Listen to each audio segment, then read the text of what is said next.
So a couple nights ago, we were out in the Oldsmobile, and we were in town, and coming up to a stoplight, pressed the brake pedal, and it went to the floor. So, here's what we are doing.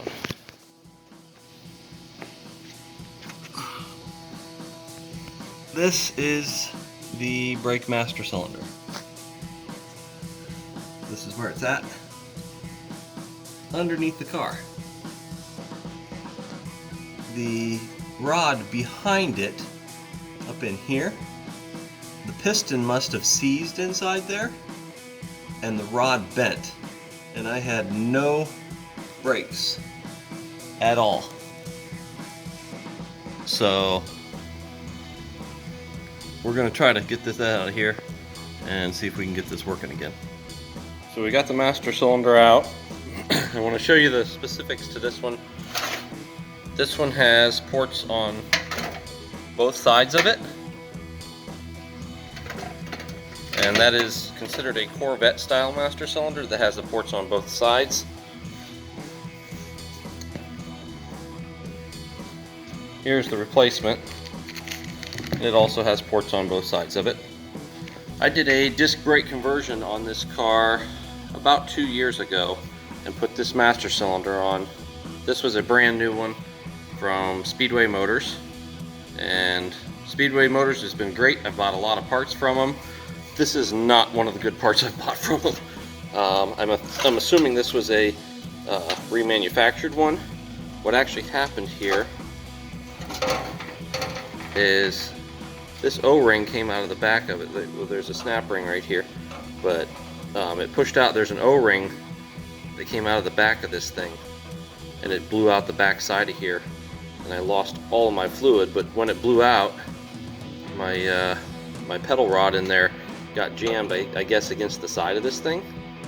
And when I pushed down on the brakes and I didn't have anything, I panicked, and obviously you try to push a little harder to get the car to stop, and it bent the rod. So I got it fixed on the side of the road, but we're replacing master cylinders now. So got the old one out. I'm going to fit the new one in place, and then I'll show you the next step.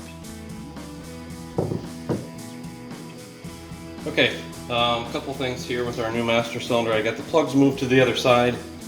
This is where our brake line fittings are going to go in. This doesn't have anything in it. This is not a rebuild. This is not a remanufactured. This is a brand new master cylinder with brand new parts. This one came from Summit Racing, and it is powder coated black, so if you get some brake fluid on the finish here, it's not going to mess it up. The other one wasn't even coated, it was just bare cast. Not sure, the lid looks pretty good.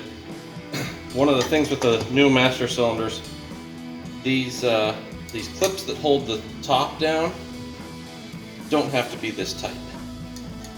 They pretty much just need to clip up on there. They're actually made to clip on by hand, but if I can't pull them together right here on the bench and get them to pop over there, there's no way I'm going to be able to do it underneath the car, and I don't want to be trying to stick a screwdriver underneath there. If this is up in your engine compartment, no big deal to try to get this open, but underneath the car it's a pain. So I'm actually going to take these metal clips off of here, and I'm going to give them a little bit more bend at the top of this, so hopefully we can get it up over that a little easier.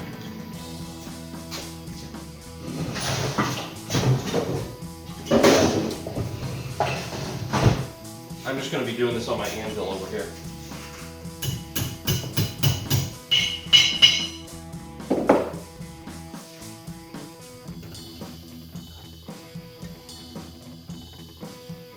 That's going to be a little better.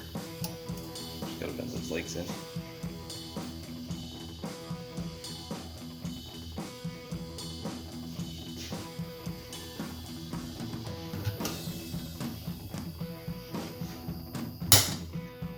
Much better. That's what we want right there. So I'll do the same to this one.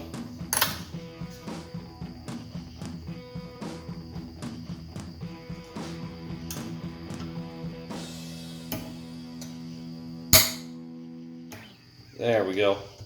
Cap is tight, but easily removed by hand.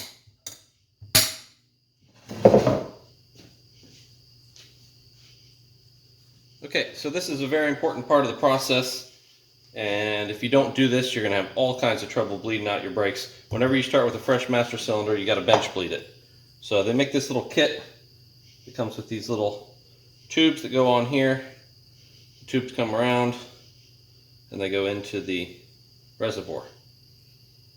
And what this does is it allows you to push the fluid through the system and get the air bubbles out of it. And this is before you put it onto the car. I don't know if I can get that to stay.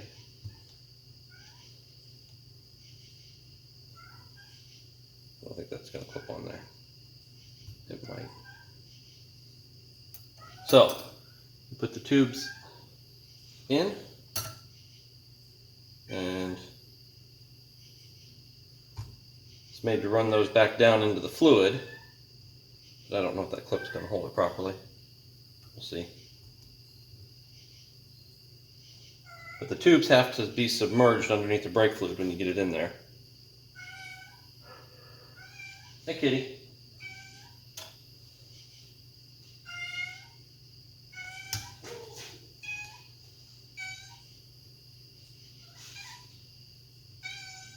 Alright, so that's how the setup works. Throw some brake fluid in here.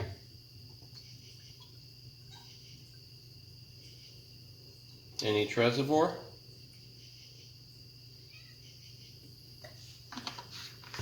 And then we're going to bench bleed this. So to bench bleed this, I'm basically taking a long socket and I'm going to push in here. Come on, kitty. Not right now. Not right now.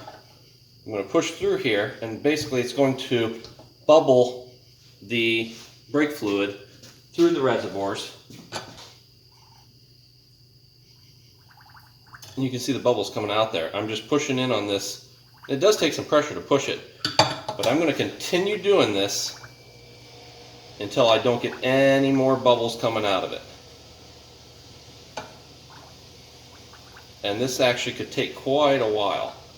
But the trick is to get these tubes completely submerged, and I guess, see if I can show you guys this. To get those tubes completely submerged under the brake fluid, when you push on that, so it doesn't draw air back up this tube and back into the master cylinder. So you're trying to basically just get every air bubble out of there, but even if you push a little bit here, you can see there's tons of bubbles coming out of there. We're just going to keep pushing on that until we can get all those bubbles out of there.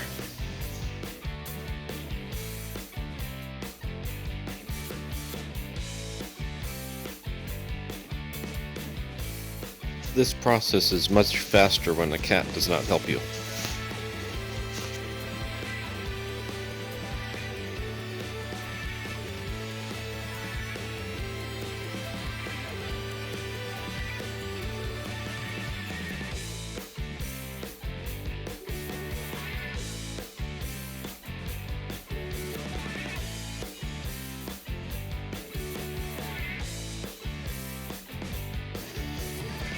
Okay.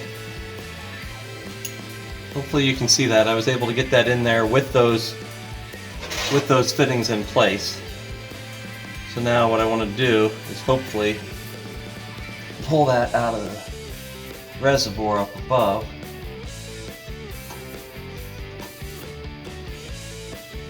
And then one by one, I'll pull these tubes off and then install my brake line in that spot right there. And tighten that up.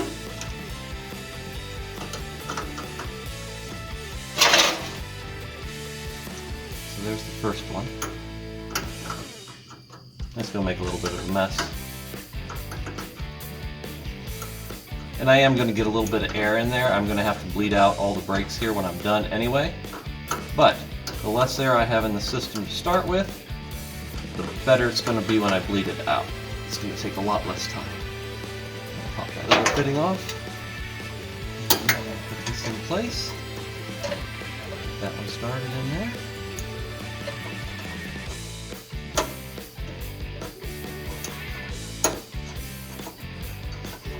So hopefully that'll save a bunch of time when we go to actually bleed them. Quick trick to brake lines. Trying to tighten one up, snug it, loosen it a little bit, snug it a little more. Continue that. It helps it seat.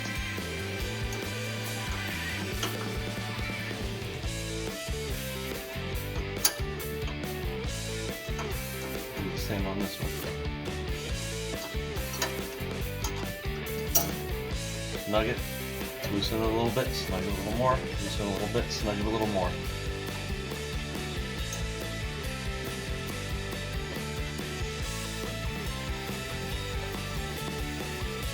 Okay, so that should be good for the lines.